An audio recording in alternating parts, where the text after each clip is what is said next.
Hello, statisticians. In today's lesson, we're talking about measures of center and tools for visualizing data. Let's get started. In one way or another, we've all heard about the American dream. One important feature of the American dream is that with hard work, the next generation can do better than the previous generation. Traditionally, one way that the next generation achieves the American dream is through owning a home. That's because when you don't own and you rent your home, that money goes to the landlord and disappears from your pocket. You're not going to see that money ever again. However, when you pay a mortgage, you own the home. The home's value tends to go up over time. And in other words, you're building an investment. And one day, if you so choose, you can sell that home to hopefully make more money on that investment. But here's the catch. If you look back to 1970, over half of 30-year-olds in the United States owned a home. Now that home ownership rate for 30-year-olds is less than 31%. With home ownership rates dropping and with home ownership being such a key component to achieving the American dream, this raises the question for today. How can we preserve the American dream? With that in mind, let's move on to our notes. We're going to discuss two topics today, starting with measures of center. As we consider buying and owning a home, let's start with figuring out, is it possible to look at all home prices? In statistics, we refer to an entire set of individuals, objects, or events that we're talking about as a population. Here, the population would be all home prices, but that would be a lot, an overwhelming number of values. Instead, we are only going to look at some homes. That's called a sample. That subset is called a sample. And it's going to be much more practical and manageable for doing our research. But we do need to be careful. We need to make sure that that subset is representative of the population. Here we have a nice subset of 12 US middle-class neighborhoods in 1970. When we say it's representative, what we mean is that the sample reflects the population. The characteristics are similar between the sample and the population. We have consistent practices that make it easier to recognize what we're referring to when we are talking about samples and populations. So the capital N refers to the population size, and the lowercase n refers to the sample size. In this case, the capital N is a pretty big number. We're not exactly sure what that number is because there were many, many homes sold in 1970 across middle-class US neighborhoods. The lowercase n, that's our sample size. For this case, it's 12. We're looking at a sample of 12 homes. This brings us to our first measure of center, mean. Another word for mean is average. And the symbols for mean are mu, which is a Greek letter for the population mean, and X bar for the sample mean. Mu is the average home price in middle class homes in the United States in 1970. X bar is the sample mean of our 12 homes.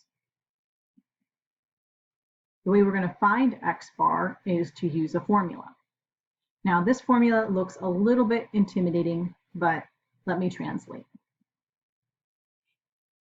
The 1 over n, the lowercase n is the sample size. We're going to multiply that by the capital sigma.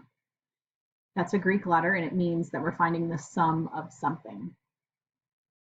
The X sub I means those are the individual data values, so the individual home prices. So we're going to take each individual home value, we're going to add them all up, and multiply it by 1 over n, or 1 over the sample size.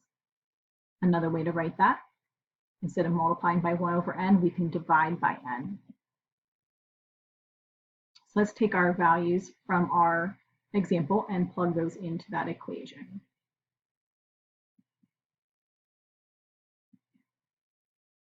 So we take all 12 home prices, add them up, and because we have a sample size of 12, we're going to divide by 12. And that gives us an X bar, or a sample mean, of 26,325. That is going to represent the population mean, which, according to the Federal Reserve, was $26,300. Now, those two values are very close, and our sample means will not always be that close to population means. This happened because we had a representative sample. We had a very good sample.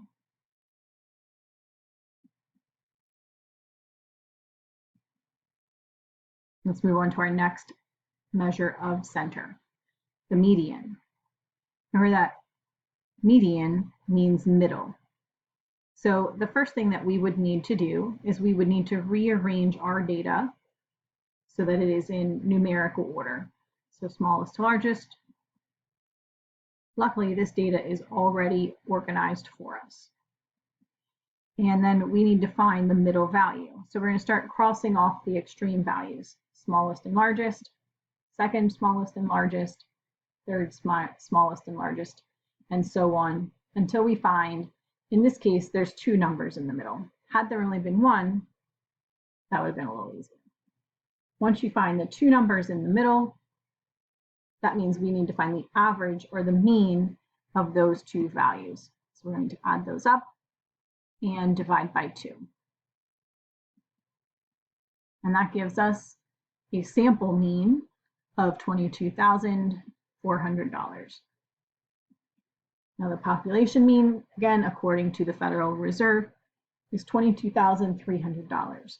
So yet again, our sample estimate is very close to the true population value.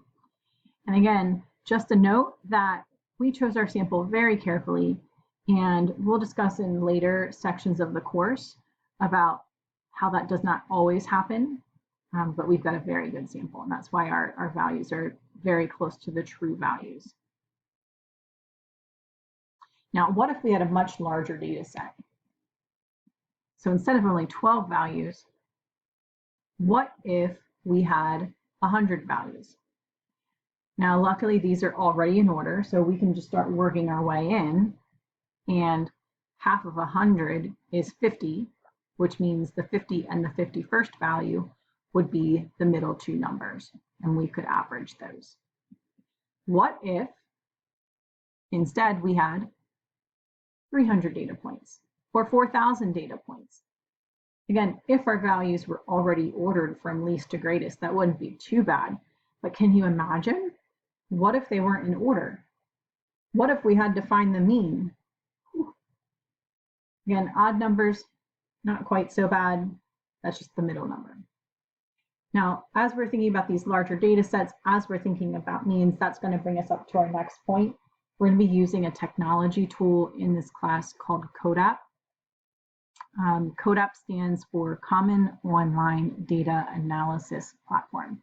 It's free, you don't need an account, and it works on any internet connected device. So you're going to be doing the following here today.